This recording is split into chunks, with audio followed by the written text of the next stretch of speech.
I never thought a single coin could change my life. But that's exactly what happened today. I bought the old cabin for 25 cents. At that time, I wasn't some rich investor or a lucky lottery winner.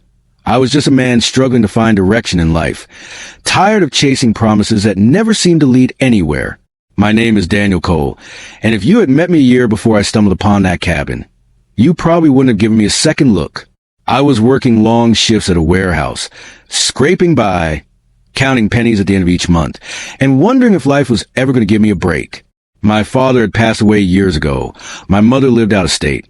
And aside from a couple friends I rarely saw, I was alone in the world. But loneliness has a way of sharpening your awareness. You notice details, opportunities, and signs that others might overlook. And that's exactly how I found myself standing at a small-town auction, holding a quarter in my palm, staring at an item no one seemed to want. The auction had been organized by the county, a clearing-out event where abandoned or repossessed properties were sold off. It wasn't anything glamorous. In fact, most people were there for cheap tools, farm equipment, or maybe a rusted vehicle they could salvage. The air smelled of dust, oil, and fried food from a vendor who had set up a stand nearby. I hadn't even planned on attending the auction. It was pure chance. I had been driving back from a job interview in a town 2 hours away, disappointed after yet another rejection when I saw the signs posted along the road. County auction, today only. Something inside me told me to pull over. Maybe it was desperation, or maybe fate, but I parked my car and wandered over. The auctioneer's voice boomed through a cheap microphone, calling out items and hammering them off quickly.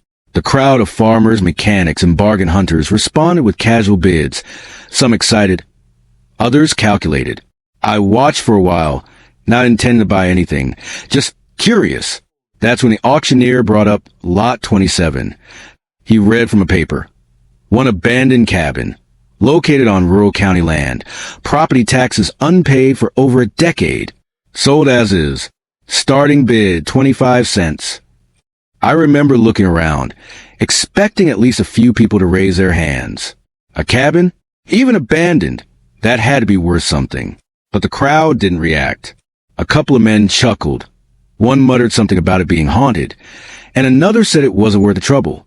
The auctioneer's voice echoed again. 25 cents. Do I hear 25 cents? Silence. He sighed, already looking to move on.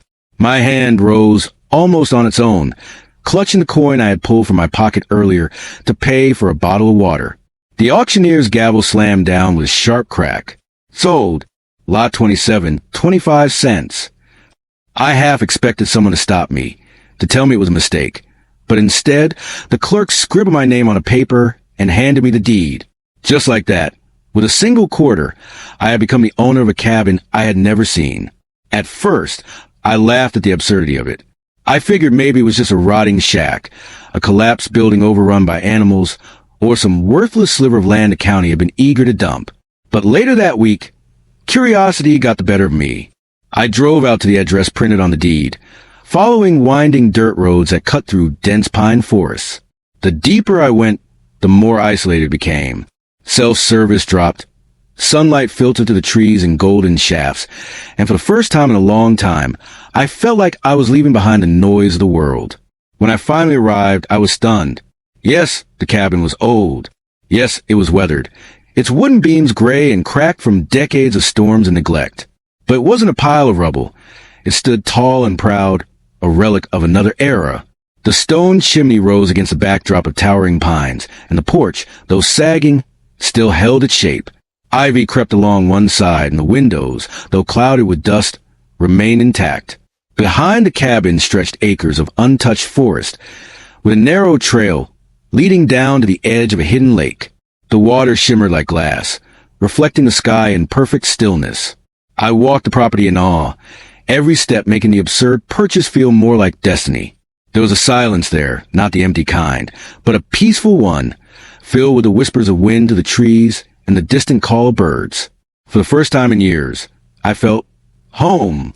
I didn't care if it was falling apart. I didn't care if it needed work. I had bought a piece of freedom, a place untouched by the chaos of the world, and it was mine for 25 cents. Of course, reality set in quickly.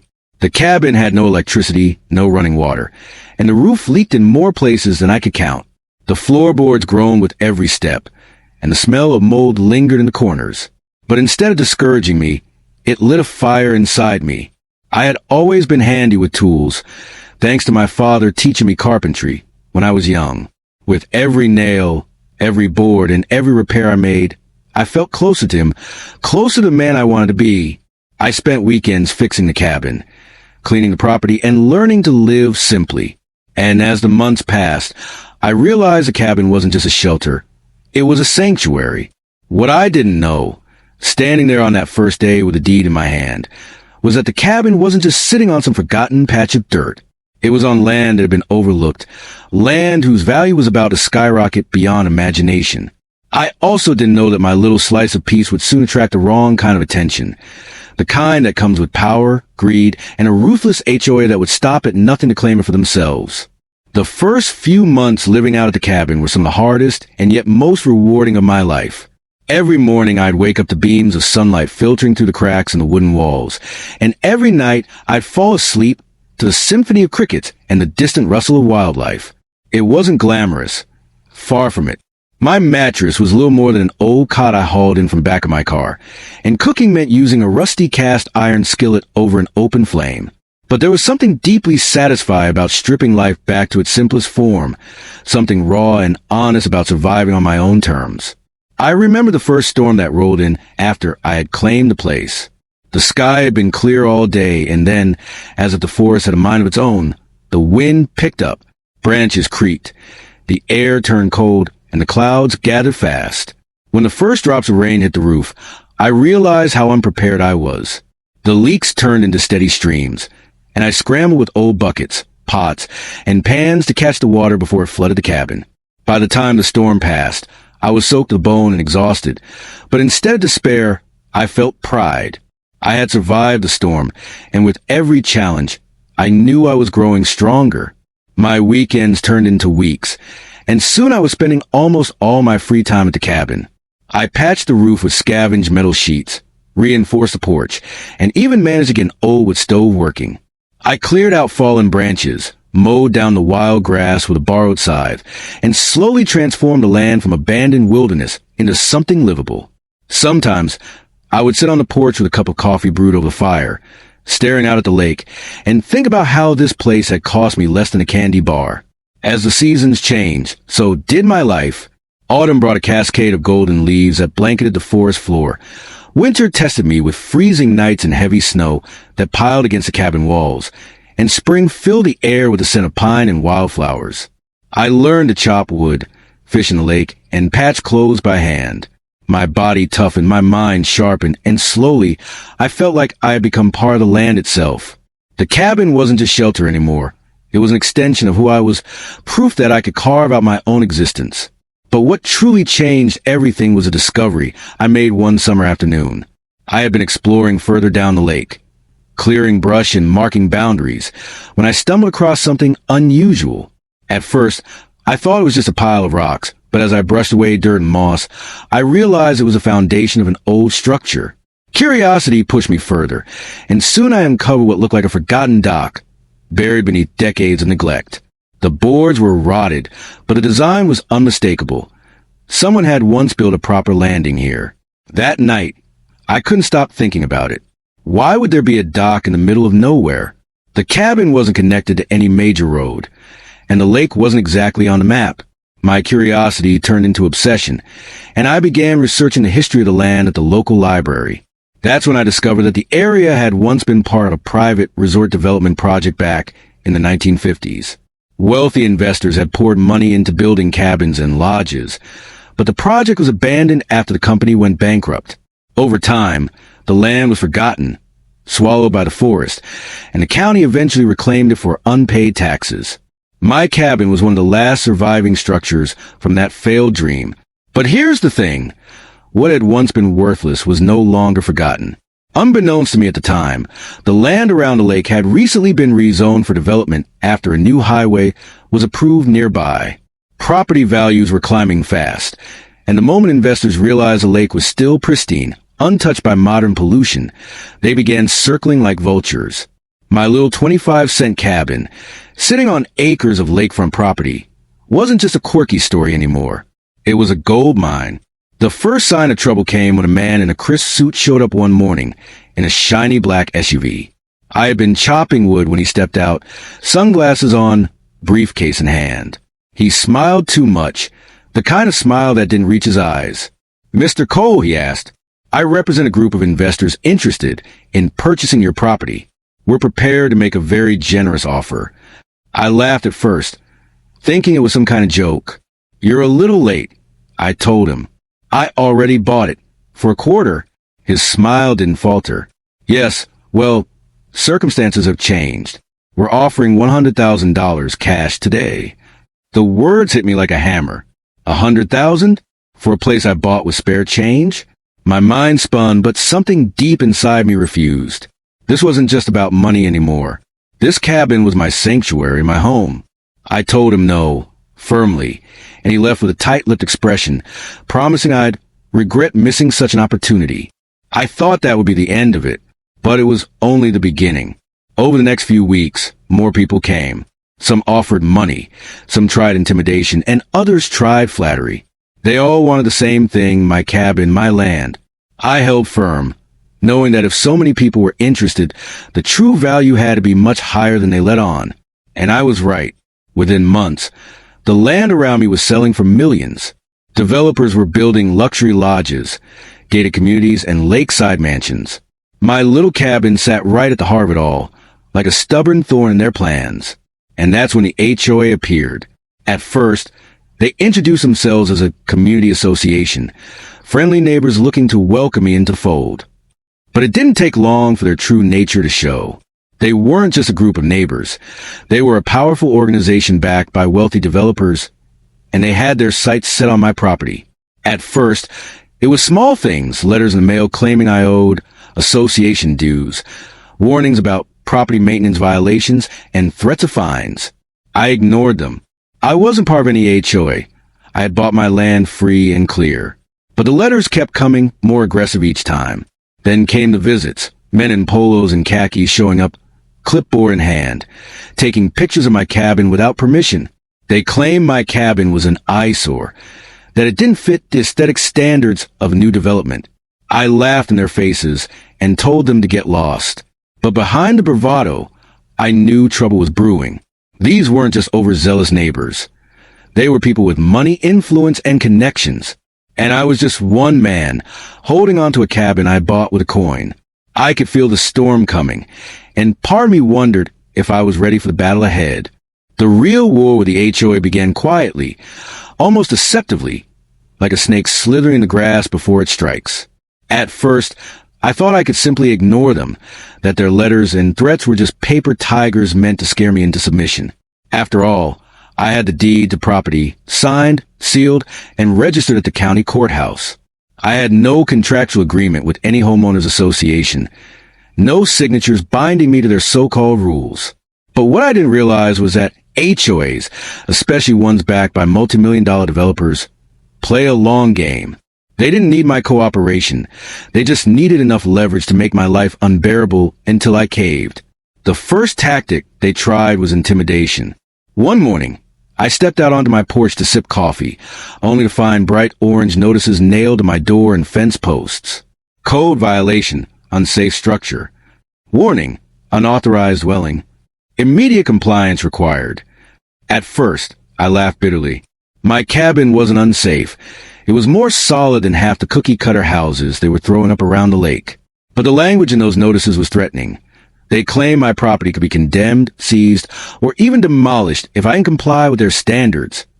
I tore the notices down, crumpled them in my fist, and tossed them into the fire pit.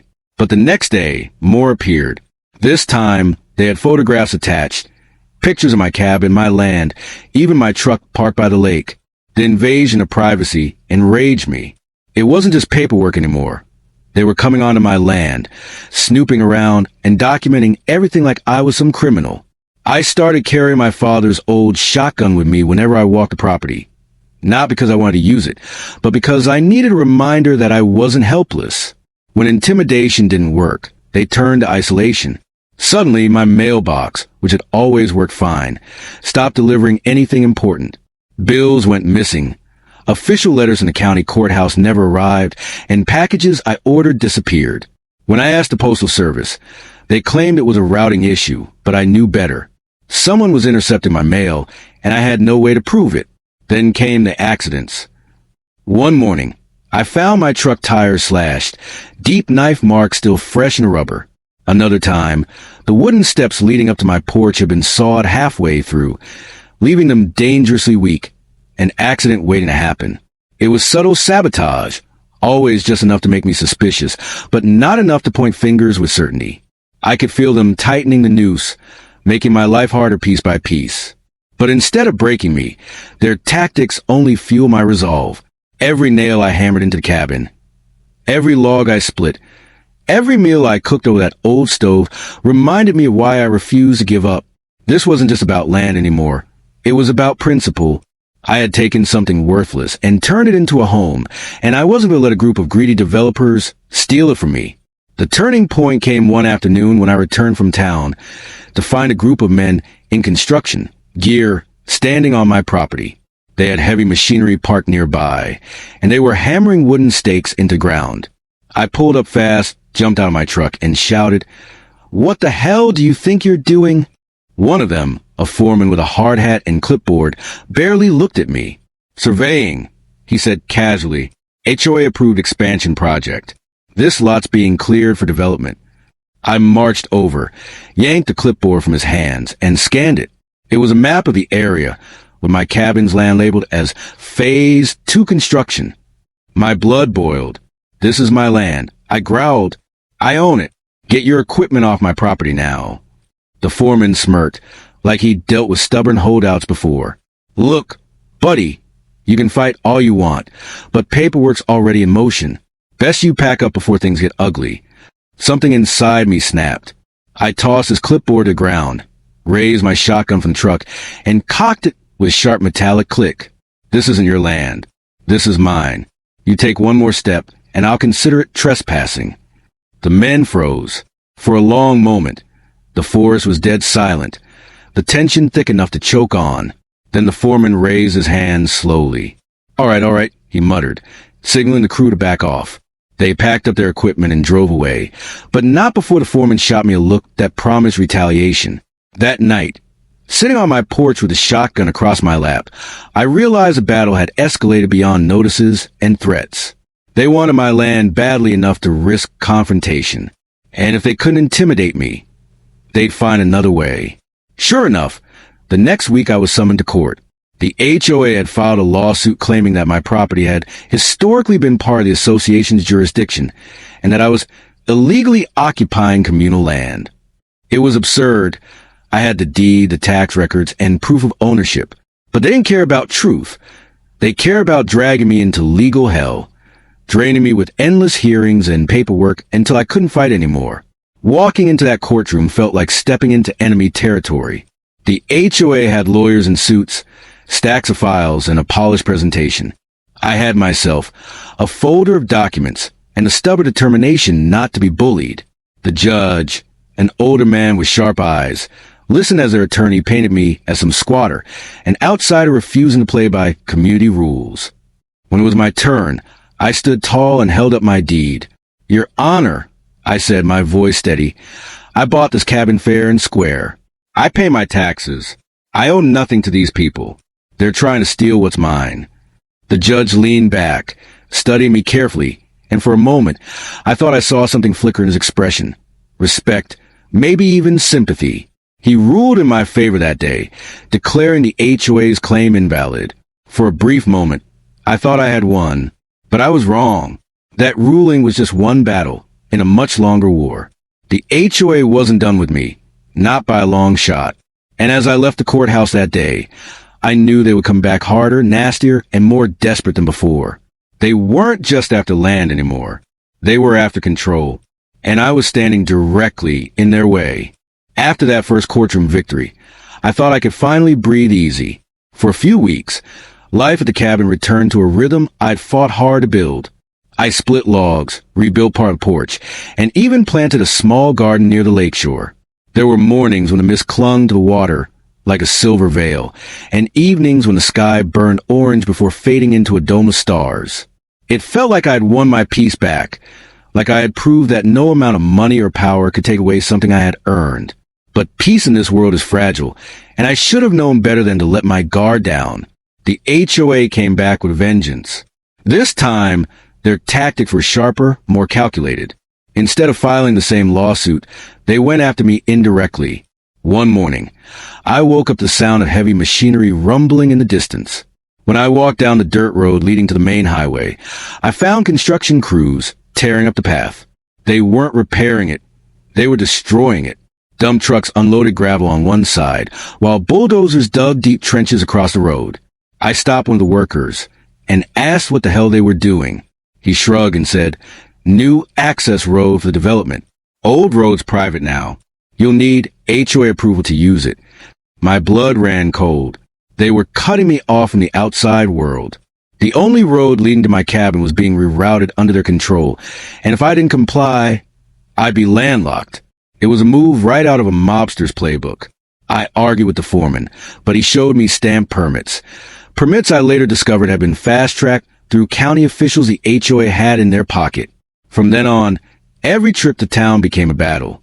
I had to maneuver around barriers, deal with guards posted by the HOA, and show my deed like it was some kind of passport just to get the highway. Some days, they wouldn't let me through at all, claiming the road was closed for maintenance. I ended up hiking supplies miles through the woods, hauling bags of food and fuel on my back like a pack mule. They thought they could break me by cutting me off, but every step through those trees only deepened my connection to the land. If they wanted a war of attrition, I was ready. Then came the smear campaign. Out of nowhere, local news stations began running stories about me. Recluse squats on prime lakefront property. One headline sneered. Another painted me as a dangerous loner with a stockpile of weapons who was threatening community safety. The HOA fed them lies, twisted my refusal to sell into some kind of menace. Neighbors I barely knew started treating me like a villain. Once, when I drove into town for supplies, I caught two strangers whispering near my truck, shaking their heads like I was some kind of outlaw. It was infuriating. I wasn't a criminal. They were, but perception is a weapon, and the HOA wielded it with deadly precision. They wanted me isolated, not just physically but socially, hoping shame and pressure would do what their lawsuits and threats hadn't. But instead of isolating me, their campaign attracted unexpected allies. One evening, as I sat on the porch staring at the stars, an older man in a dusty pickup pulled up my driveway. He introduced himself as Frank, a retired surveyor who'd lived in the county all his life. He'd seen the news reports and didn't buy a word of them. "I know this game," he said, his voice gravelly. "HOA tried the same thing on me back in the 90s. Took my land, built condos on it. You've got to standing your ground. If you want, I can help you." Frank became my first real ally. He showed me old county maps, documents that revealed property lines stretching further than even I realized. He taught me how to file information requests, how to check deeds and tax rolls for inconsistencies. Together, we uncovered a truth the HOA had tried to bury. The association had no legal jurisdiction over my land whatsoever. Their maps were doctored, their claims baseless. And the deeper we dug, the clearer it became, they weren't just trying to steal my cabin. They were building their empire on lies. Of course, knowing the truth and proving it were two different things. The HOA's lawyers were sharks, and they had no problem twisting facts in their favor. Every time I thought I had solid evidence, they countered with loopholes and technical jargon. It was like trying to fight a fire with a garden hose. But Frank reminded me of something important. They're betting you'll quit. They're betting you'll sell. Don't give him the satisfaction. I didn't quit. Instead, I doubled down. I started documenting everything. Photos of their trespassing, recordings of their threats, copies of every bogus notice they posted on my property. I even set up trail cameras around the cabin, catching footage of their contractors sneaking onto my land at night. One video showed them dumping trash in my yard, trying to create evidence of code violations. Another caught them measuring the porch with tape, muttering about compliance issues. The more evidence I gathered, the stronger my case became. But the HOA wasn't sitting idle. They escalated again, this time going after my utilities. One morning, my well pump stopped working. After hours of digging, I found the wires had been cut clean through. Days later, the propane tank I used for cooking mysteriously vanished. When I reported it to the sheriff, he shrugged and said there wasn't enough proof to investigate. I could see it in his eyes. He was on their payroll, too. That's when I realized I couldn't rely on anyone else to protect me. The county, the courts, even the sheriff's office were compromised.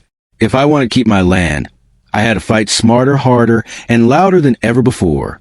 So I started telling my story. I reached out to independent journalists, bloggers, and online forums. I shared every detail of harassment, every piece of evidence I collected.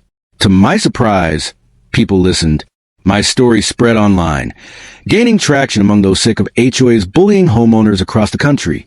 Messages of support poured in from strangers, veterans, retirees, single parents, people who had all faced similar nightmares. They couldn't fight their battles anymore, but they wanted me to win mine. For the first time, I wasn't just one man against the HOA. I was the voice of everyone they had ever tried to crush. And that made me dangerous to them. The HOA realized their mistake too late. The harder they pushed, the more public attention they drew to themselves. Investors who once saw them as reliable partners started asking questions. Some even backed out of projects when they realized the bad publicity could ruin their reputations. But even cornered animals fight hardest when they're desperate. And the HOA wasn't done yet. They had one final card to play, one that would shake me to my core, forcing me to confront just how far they were willing to go to take what was mine. I should have known the HOA wouldn't go down quietly.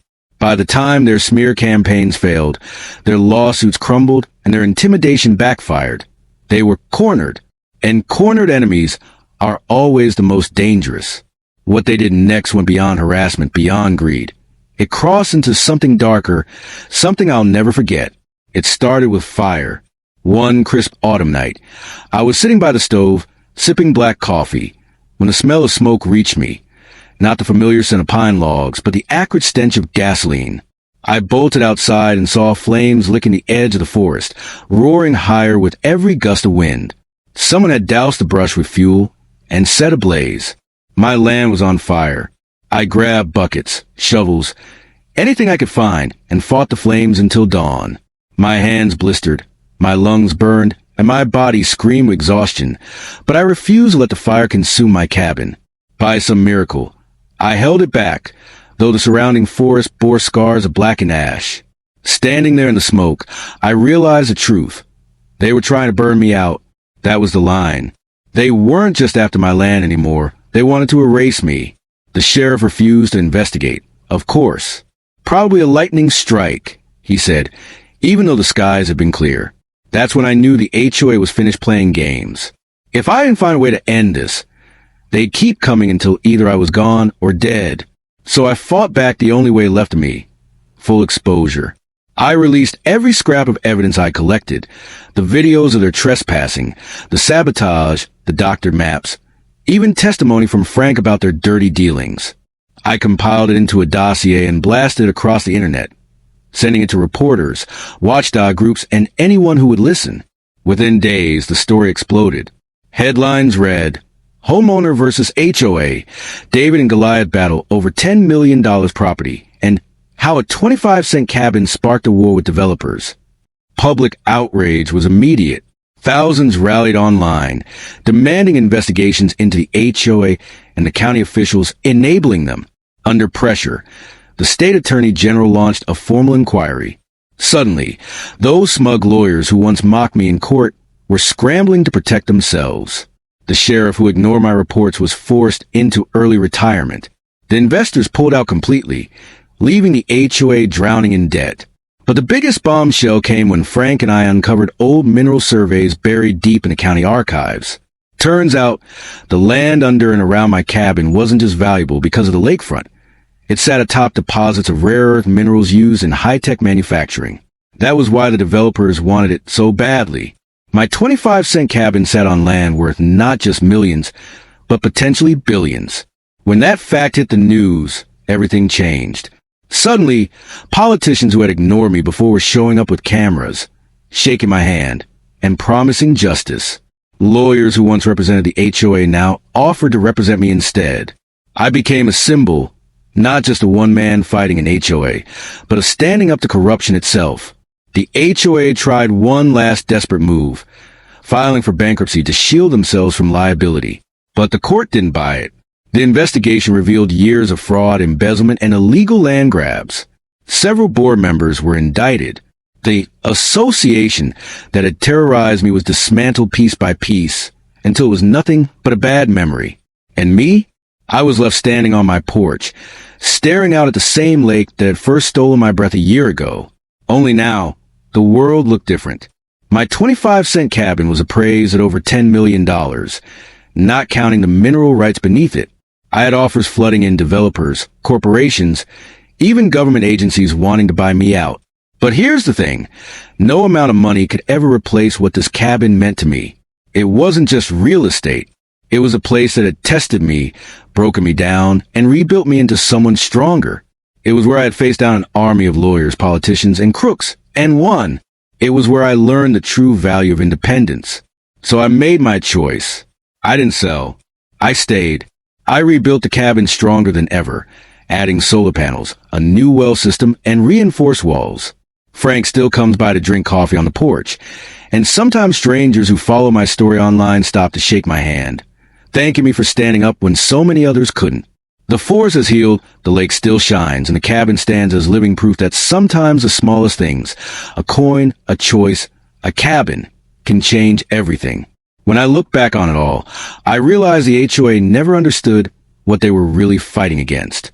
To them, it was about ownership, control, and profit. But to me, it was about freedom, dignity, and the promise my father once made me when I was a boy. Land is the one thing they can't make more of. If you have it, protect it. It's your piece of the world. And I did. For 25 cents, I bought a cabin. For a year, I fought to keep it. And in the end, I didn't just protect my land. I protected my soul.